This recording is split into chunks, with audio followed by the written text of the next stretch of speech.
Welcome everybody to our last recording of 2020. So before we start, or before we jump into the topic, I kind of want to clarify about some things I brought up in the last episode, the open source one. So I mentioned Red Hat as an example of a company that does open source and is profitable. And that was before I kind of found out like the whole decision they did with CentOS. So what they decided to do was every few years they will release like a new version of CentOS, right? It's like a new version of Windows, right? The CentOS 7, CentOS 8. And previously CentOS 8, which is kind of like the LTS right now, which is supported for another 8 years, they decided to stop support for it, and I think next year. And they told the community that, hey, if you want to use CentOS, just rely on what is the development branch equivalent of CentOS. I don't feel it's a particularly good decision. Obviously, it kind of ticked off the community in a not a very good way. So I guess I'll clarify saying I'll probably still bring up Red Hat as a example of a company that does open source for profit. I will also probably talk about this last episode if I had known about it. But yeah, I just wanted to clarify that. Okay, we can now talk about how a wonderful year 2020 was. Wonderful is not the exact word I was coming up. I mean, I got to make the best out of it. Like all my plans were like, nope.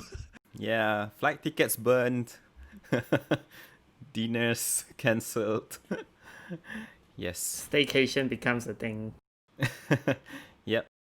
I mean, obviously, when we talk about 2020, it's the coronavirus, right?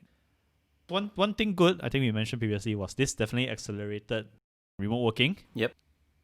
And definitely pushed for a lot of competition in the video conferencing space, right? We saw Zoom like blowing up, both in usage and also in their stock prices.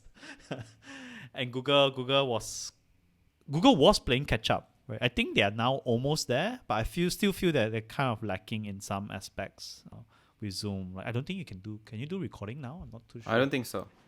Even Google was like they did a few things with Meet, right? I think previously they announced that after September or October, I can't remember the date, they were gonna stop 24-hour long calls. They don't offer unlimited calls, right? But they offer like one call can be up to 24 hours, which is technically unlimited. And then they kind of extended it until sometime next year that you can have 24-hour long calls. I think previously they were saying that after the date, it will just be an hour long. I think they kind of extended that, which is a good thing. At least people have more options. But yeah, like most of the community I'm in, we just moved to Discord already. That's what we're doing now. But I think like Google did add a lot of features that obvious one, like background blurring and modifying stuff.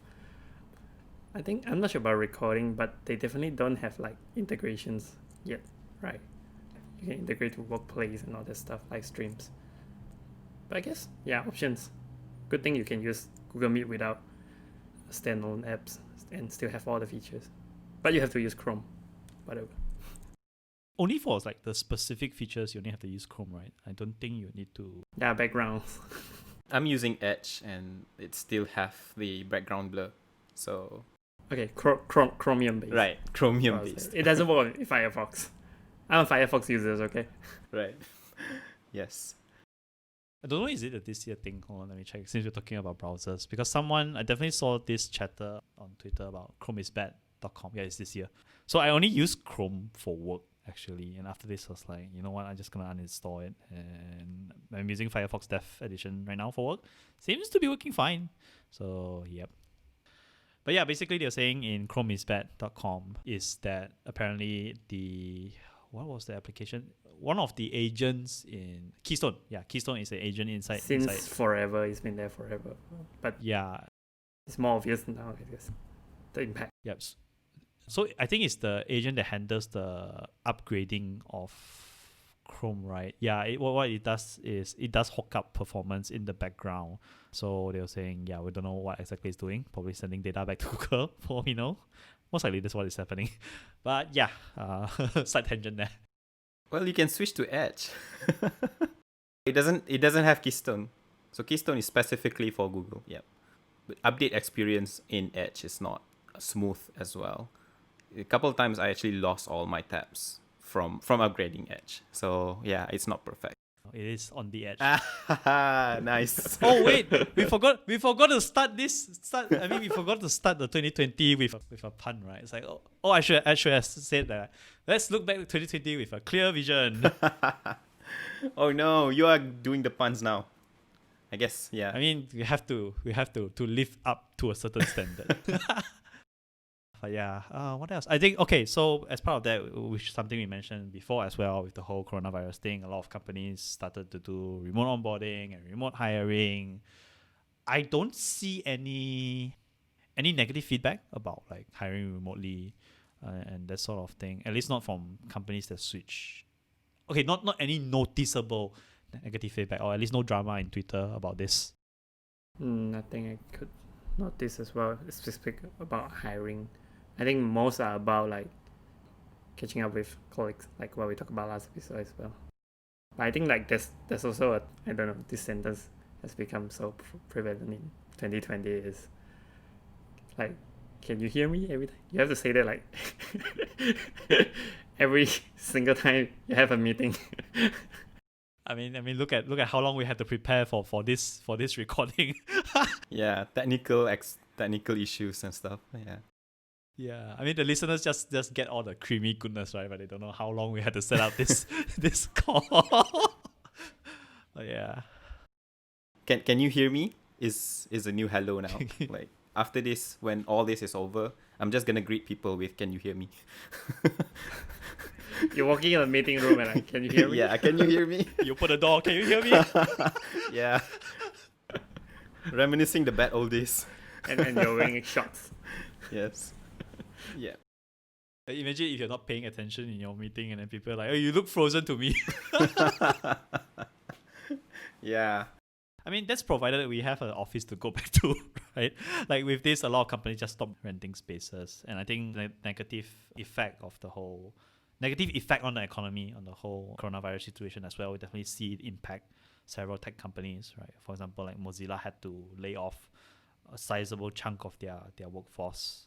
I kind of sad because like of all the teams, they had to lay off the servo team, which was the team that's working on the Rust engine for Firefox. Because Firefox Quantum was using stuff from the servo engine already, and then they have to cut development. Look, I'm gonna use Firefox, so performance improvements is very important to me. But yeah, I think that's one of the more noticeable layoffs. Maybe there are companies that have such a sizable layoff as well, but I can't on top of my head recall who else did it. The most I heard was from those airlines, like not particularly from software. Yes. Yeah. I think some software companies probably benefit from this, like we mentioned Zoom. So yeah, layoffs is one of the effects of COVID. Although I didn't really hear because long you mentioned like aviation industry, I don't really hear like travel industry getting impacted, at least from the software part of view. Like Booking.com and other travel sites doesn't seem to be impacted. I'm not talking about travel site, I'm not talking about like actual airlines, like, you know, AirAsia. Like aviation, yeah. So yeah, I'm saying I don't think AirAsia did a round of layoffs. I mean, on the development team, right? Oh no, not on the software team, I guess. I think they pivoted a lot, so that's what these companies do. I know one travel company, they're using a lot of their internal tech tools is how they engage customers, how they capture sales and stuff like that. So they are using some kind of internal tool. So they are kind of like a travel company that's very tech heavy internally. So when COVID hits, right, they actually bring out their internal tools as a business. So that's how they pivot. So which is very interesting. So they actually kind of did this. So people who are using WhatsApp for business, they can actually capture sales. It's kind of a Salesforce inside WhatsApp, but a smaller version. So yeah, those are actually their internal tools when they were capturing leads and sales from travel agencies, but they actually brought it out. At least that's what I heard. Maybe that's not accurate, but that's actually what I heard about. So it's a very interesting pivot, like from a travel company to a WhatsApp business platform company. I think AirAsia is also doing some pivots. I think they are testing kind of like different kinds of apps, I think. They're trying to focus on super apps, you know, Grabs and whatnot. And they already have like a big pay and stuff. So probably they will expand on that as well. I think they have some kind of like a competitor for Food Panda or something like that. I can't remember what was it. I think I've heard of it. I might be wrong though. But yeah, it's definitely interesting to see all these pivots because of the affected industries, right? Even like from my own circle of friends as well, I do know some software engineers were laid off actually because of COVID, and it's because the industry that the company was in was affected. So for example, like one friend that I know worked in a company where they actually cater food for office, right? And then because people don't go to office anymore, so their business is slowing down, and they had to lay off some people. Yeah, which is quite sad. I think it also forced some of the more traditional industry to adopt technology more. I know that a friend was doing this kind of event organizing companies. They're transitioning into all these online 3D views, VR sort of event experience as well, because they can't hold large scale events anymore. Yeah. And I think a lot of like new properties site also like start to offer their 3D showroom as well. Quite interesting, like something we see in 2020. Yeah, definitely want to touch upon some like community related things. But before that, I kind of want to talk about the other spectrum as well, right? Like we've been talking about the negative effect, and somehow there are companies like experiencing very positive growth. Right? We talked about Zoom earlier. I think one of the surprising things we talk about since we talk about travel was Airbnb actually is proceeding with their IPO. Like a travel based company. It's like proceeding. Okay. I don't know about the whole climate of whole worldwide, but at least from where I stay, the Airbnb business seems good. A lot of people like choose to do staycations, right? So what they do, they just rent Airbnb in somewhere in another state inside the country. Seems like I see constant Airbnb users around, even though during this when pandemics like start to loosen out the SOP and stuff. Yeah, I know in the like early days of the quarantine, especially for us in Malaysia, it started in March. Around that time, a lot of countries started around there. So I know like California, I think, started the stay-at-home order in around March as well. So during that period, at least a lot of people were impacted. At least a lot of Airbnb renters were impacted by this. I think now that we reach a stage, it's not like our cases are reducing, but there are relaxed measures like allowing people to do this staycation. Let's see, what other companies? Slack? I think Slack went IPO this year as well. But I guess it does make sense given potential growth from the whole work from home thing and Slack being a direct messaging company. Oh, actually, no. They got bought over by Salesforce. Actually, that was the thing we wanted to talk about, not going IPO. I think IPO was last year. But yes, they got eaten up by Salesforce. I mean, what does a sales company want to do with a messaging app?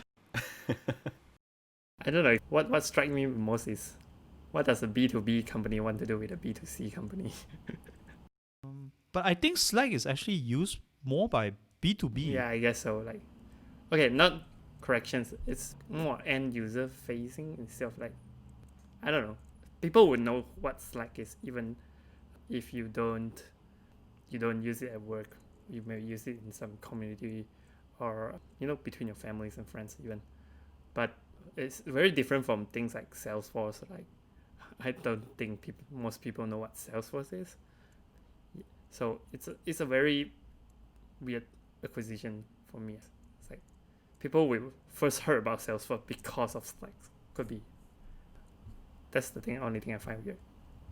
Right. Salesforce does own a number of companies, and Salesforce incidentally does own Heroku as well. So they have a very, very huge portfolio of companies under them. I guess more of the curiosity for me is like, what are you going to do with it? Where does this fit in the whole like Salesforce ecosystem, or is it even a Salesforce play? Maybe it's like some other play. Snowflake did their IPO this year as well. So if I'm not mistaken, they are kind of like a data warehouse company. I think I've sort of heard of them before in a place I work in when they were building a data warehouse and they were speccing on this, but that was like I only heard from the other team that they were exploring this. And the next time I heard of them was they're going IPO. I guess it's more of like, hey, the tech industry seems to be moving forward, but then you have companies that are not profitable still going through IPO or are in the stock market. So I'm not a trader. I have no idea. Yeah, I mean, I have no idea how the US stock market works. I'm not very familiar with Snowflake. Yeah, I should probably look it up. Yeah, and earn some money for it. Yeah, I think I kind of listed it down because there are these companies that are doing all these things this year. So they're kind of like, for me, it's more like contrasting the both the positive and negative effect of COVID. So are these acquisitions do you think it's positive or what? To me, I see it as a positive, right? Because money is being exchanged. There are transactions happening. Right? You're buying a company, so you need to like pay X amount to acquire the company. So money is being exchanged. I guess it is beneficial somewhat for the economy that money is being exchanged. But again, all these like American-based companies, right? And I don't quite know like how the American system works, like how much tax does the government get and all that kind of thing. But I will see it as some sort of a metric of a health of the industry, because it could be like, this is not a one-day thing, right? A lot of these IPOs take time; they need to discuss and all that kind of thing. So for them to kind of still proceed with this in this year, to me, does signal some sort of healthy thing going on. Or it could be totally wrong because I have zero understanding on how the American stock market works. Okay, we did have one more other topic we had on things that happened in 2020. I don't think this is a sensitive topic. Like, this is a very prominent thing that happened in the industry. Not just the industry, right? Like, just the whole world. Was the Black Lives Matters Movement. event? Hashtag? It's a movement. Yeah, It's a movement. Movement is the correct, Yes. movement is the correct word. Oh my god, hashtags. Yeah, I don't think it's like sensitive per se. I think it's like either controversial or at least polarizing topics. Yeah. I think it's polarizing because people on both sides are passionate about it. So And like it's more obvious in the tech world where the tools and sites they use day to day, suddenly see all these banners and showing their support and what's not, or the other way around, like of support, showing that lack of support. Is that a thing? it's definitely a source of Twitter dramas. Everything can be a Twitter drama. That's true. Like every company, every like project or company that like put out the banner, I think people were just like, "Why you put out the banner?" And Yeah. on the other side of the spectrum, there's companies that's like, "Well, why do you not have a say about this?" That's true. Like if you don't put it, you will be perceived as being on the other side, and if you put it, you also perceived on. It depends on who actually comes and see the banner. I think one of the example is probably the Vue.js doc site. I think people on both sides are really passionate about it to the point that some people are complaining about that, and I think even you has to even create an GitHub issue explaining all these kind of things. Just triggers a lot more responses. I remember seeing the issue. Even you was basically saying, if you don't like it, you don't have to. Yeah. Because it's not really affecting how Vue.js works. I don't know if there's any way to kind of avoid this because people have opinions, right? I think it also triggers a drama when GitHub wanted to change the master branch to main, like, right? I think that also triggered some responses. And I think, have they started it because they were saying at a certain point that from a certain date, every new repo would have the main branch naming. I'm not sure if they have done it. I don't know the exact date, but Yeah, I mean, personally, it doesn't affect my use of GitHub or Git, and in some ways, it's easier to think about. You are on a master branch or you are on a main branch. It's kind of the same, so you'll get used to it, I think. So I don't know why it's triggering such a response anyway. if you look back about the things we talk about, like naming things is hard. Right. You know, people are just weird. It is. It's not just things. Right. So I guess some people would experience a lot of grief. No, I want that name. It's like can't let it go. But, Yeah. I mean, you can always rename it, right? Like GitHub is not locking down the name. It's just like, you know, just providing a more acceptable neutral name. And that's just like Git specific to GitHub, right? Not Git. So in your Git repo, you still master branch. You will still stay in master branch. Right. Yeah. I think my team probably have 10 repos. I think only one of them has changed to main. We haven't even taken up the effort to actually change anything else. And I don't know if we even will take the time to actually do it. It's just like... I mean, if someone is really passionate about this, they will do yeah, it. yeah. And we have a lot of things to... Maybe once we have more Slack, then we'll do it. But yeah. More Slack, huh? Yeah. More Slack. More Salesforce, I guess. More sales create more Slacks. Salesforce Slack, if you're listening, you know, we don't mind sponsors, so... Yeah. Please sponsor us. We want to hire editors. Those are not just the Twitter dramas this year, right? There's a lot more Twitter dramas. I think every couple of months there should be one drama on Twitter, I think. Feels like every month. Every day. I think I saw this year, I saw this tweet that was saying like every day there is a main character on the internet and your goal is to not be the main character. Because like in Malaysia we had one such incident, right, where some poor bloke had to pay 400 ringgit, around $100 for a burger. Oh, right. And that was like really viral. Yeah. I guess some context is like I think a guy went out and did a split bill thing and then he ordered a burger but he had to split the bill for everybody else. So he had to pay other people's food, which ended up being his burger costing up to like 400 ringgit, more than that, around $100 ish. So yeah, that was actually I think it was a very common meme, right, at that point of time. I think, yeah, for a few days, I guess. For a few days, yeah. Like that just shows the effect of like being a main character on the internet, right? Because it started from, I think his... Yeah, it went viral and then the next day there's a new main character, so... yeah, kind of like don't be the main character of the internet of the day. For me, that was like, I don't know, scary and amazed at the same time.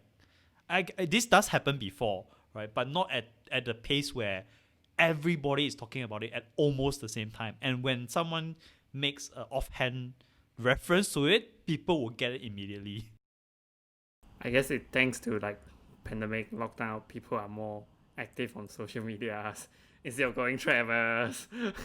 Yeah, they can't go anywhere. Just lock to the computer screens, phone screens. Which also breeds conspiracy theories. I think there was one report saying that after the lockdown, actually, like conspiracy theory groups gained a lot more traction, like exponential growth because of this. I think the famous one in the US is QAnon. I think QAnon is also a 2020 event that we can... It's not really 2020 event because it has been there since 2017, I think. But it gained traction when people everywhere just went into lockdown and just browse Facebook more. Yeah, I think that also is one issues from 2020, guys. A side effect from lockdowns.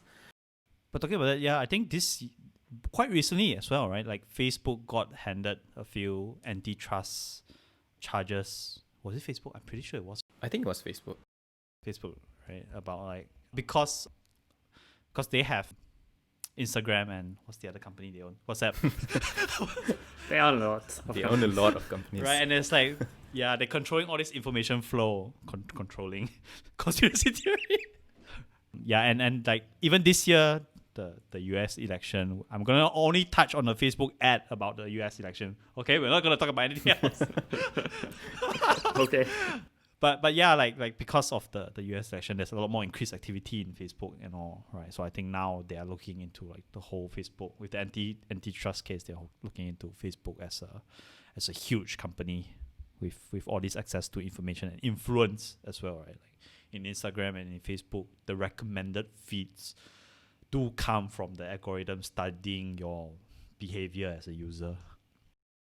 Like even the conspiracy theory groups also, the reason why it gained traction is also because Facebook algorithm knows how to associate these kind of people and these kind of people, and like, oh, they can determine that these people could be more into, share the same interests. So I think it's not just on Facebook. I think YouTube as well has had a problem with that, but I think the face of this issue is Facebook. They're the face of this issue. I mean, if there's a close second, there will be like Twitter start rolling out this fact check tweets. They will label certain tweets with fact check as well. I think this is also a very 2020 thing. So previously they never did that before. Yeah. Right. Okay. It got so polarized because of the US election as well, which this is also the only thing I want to touch on. Okay. just the labels. Yeah. It was very obvious because of COVID. I think one thing, because they had to like start verifying whether a tweet was related to COVID and whether it was a genuine fact about COVID, right? Because when COVID started, people were, as usual, spreading misinformation and that sort of thing. Like even YouTube is doing like, oh, this video is talking about COVID, check with WHO or check with your local health authorities on like most up-to-date information, stuff like that. Like they do have that banner as well on COVID-related videos. So yeah, just to prevent misinformation. Because I know in the early days when COVID just started, there were a lot of hate crimes actually targeted towards like Asians. Right. There were incidents that did make to the news because the hate crime was so severe that got severely injured. Combining these two things, conspiracy and COVID news, there's like also 5G causing COVID. No, don't. Oh my god. Don't turn this into a conspiracy theory podcast, please.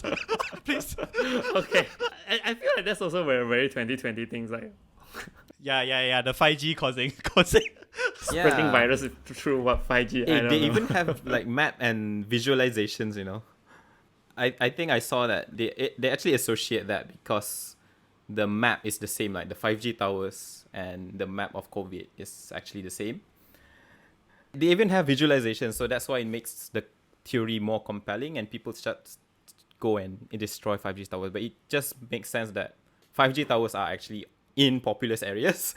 So, and COVID is also spreading in populous areas. So the correlation doesn't mean causation. So, and I also saw this on Twitter, someone sharing like people are selling Faraday cage. People are buying them, put them on their routers to prevent the 5G spreading virus to their router. Like I saw that, I was like, oh my god, I can't even. we can do with less such people in the internet. Sure, block your internet access. It's fine. I mean, 2020, right? This is when they will shine. But yeah, talking about like internet access and 5G towers, like there was a time where people couldn't use their household appliance because one AWS region went down, I think. I think I saw people tweeting like, oh, I can't use my vacuum cleaner or my doorbell or my security camera because I think it's US East 1, I think it's US East 1, I could be wrong. Yeah, I went down for a bit. And your doorbell is down. So AWS is down, so they cannot use their doorbell because of IoT. Yes, because of IoT. Okay, that's... Because a lot of people use the Nest, like in western side of the world, a lot of them use the Nest, like thermostat and Nest camera. And I know like some dealing, any IP camera now, they don't allow direct access. You need internet access, even though it's like, for example, in your local network. Right. So if you're using like a IoT smart lock, so are you going to be locked out of your house if the service is down? Well, if they use AWS in that region. I think for things like locks, they always have failsafe. Like even all those smart locks, just fingerprint, you always have a failsafe. Right. You can always have a key. Yeah.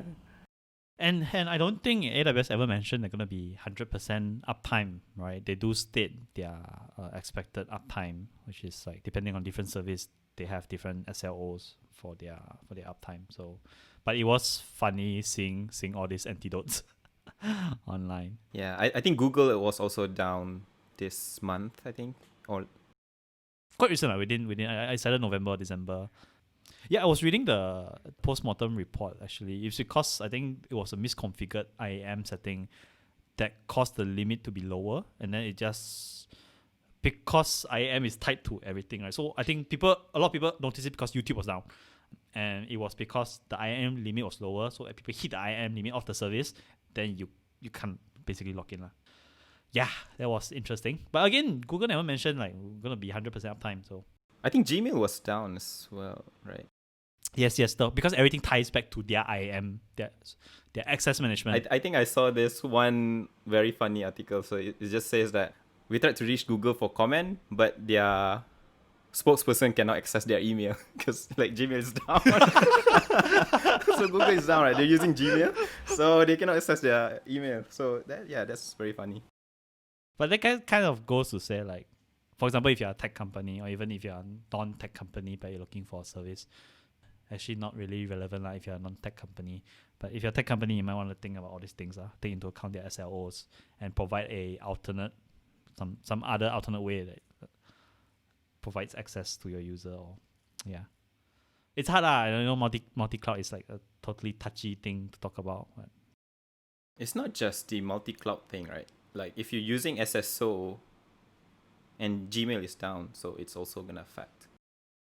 Yeah, if you're using like Google's SSO and it's down, then you cannot access all your service. It's like, that's kind of the truth of it lah. If you use a service, you kind of have to be reliant on them. But one thing we could also touch upon is the community as well. When I mention community as in like meetups and conferences, I actually like watch a lot more conference talk this year just because everyone is streaming it on YouTube, which was very, in some ways, fun.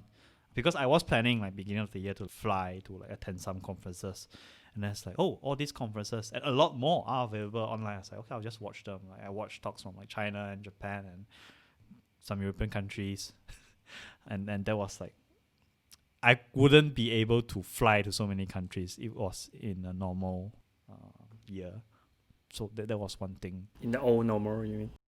Oh, normal. We're in the new normal, so anything before this is the old normal. Oh no. That's one thing I appreciate of this year. Like really, I really watch a lot of talks and from different countries and gain really a lot of different perspectives.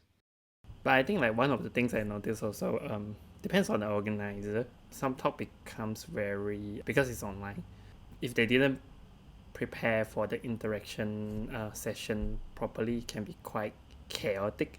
Things like some of the online conference I went to, we just have like some Slack channels. Everyone just throw their question there, then you get like, I don't know, hundreds of questions at the end of the one talk. Then there's no chance your question get answered. And usually you don't get that amount of question to ask in a real life face-to-face conference. So like, oh my god, that's like the most question I ever seen post talk in any conference. No chance my question get picked. Yeah, none of my question get picked. Okay, but yeah, like actually talking about like the flip side of being like a speaker, right? It's very challenging to do presentation or remote speaking. Like you practically today, to be a good remote speaker, you need to be like a streamer already. You need to have a good mic. You need to have multiple monitors.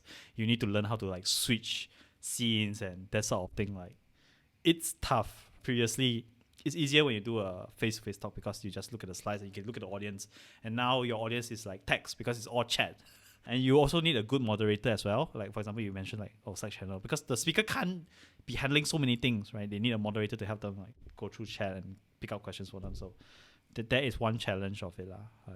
But yeah, everybody is now becoming a streamer already. Like we all got mics because of this. Yeah. Headphones, mic, webcams must be selling very well. Yeah. And furnitures too. Oh, desk. Setting up home office. In 2020, this is a bit of a tangent, right? So if you are into stock trading, for example, so a lot of the industries are down. Like for example, properties, like we mentioned just now, rentals are out, right? So office rentals are out. house rentals also are cancelled. Like new rentals, as in, if you look at furniture companies, they actually went up, like electronic companies, then vaccine companies, of course, like glove companies, yeah. But furniture companies is probably the one related to us as well, like because we are part of the people who actually bought new furnitures to work from home. And yeah, I mean, I guess good for them. But talking about that, like I think IKEA is stopping their catalog printing. Like they're no longer doing physical catalogs anymore from next year onwards or something like that. Like after 75 years, I think was the number. They're gonna stop printing their catalogs. I didn't know they have physical packages. Yeah, I didn't know. But don't you go to IKEA and get a copy of their catalog? No, I just browse their website on my phone and look for the Okay, things. okay. It's just me. It's just me being a zoomer. I want everything physical. Okay. If I go to IKEA, I just walk and look at all the stuff, and I don't probably look at the catalogs. Well, 2020 has been a year. It's a thing. Frankly speaking, I don't feel like 2021 will change a lot just because the clock moves faster. As in, the clock moves into 2021. We are slowly getting used to it, and there is like hope on the horizon now, right? A lot of the vaccines are in like phase 3 testing, so we'll see how like the trial goes. I hope everyone, I mean, all of us, right, including our listeners, like 2020 was a very turbulent year, and I think it's still going to be turbulent, right, with the amount of cases and with all the measures, right? So I generally hope that 2021 will be better. But even though I just said like it won't be a lot of changes, but I think it's nice to hope for things. Yeah, but definitely there's gonna be the horizons. We can see the horizon now. I mean, some countries are already giving vaccines to their residents, right? So I think Malaysia is going to get it in February or March, I think. So yeah, but we don't know how many vaccines will be there and who's gonna get it first. And it's gonna be very awkward to go back to the old normal, I think. Yeah, actually, one thing I do worry is like, oh, suddenly, let's say like 90% or 80% of the population is vaccinated already. Are they gonna like, oh, you all are okay? Come back to office. Yeah, that's what I'm wondering as well. At least for our tech industry, I think this is like a thing that's already been outed forever. Like that's most of the company would already have to force to adopt to remote, at least for tech company wise. But I don't know, like other industry, I guess. Yeah, but it's gonna be weird to transition back.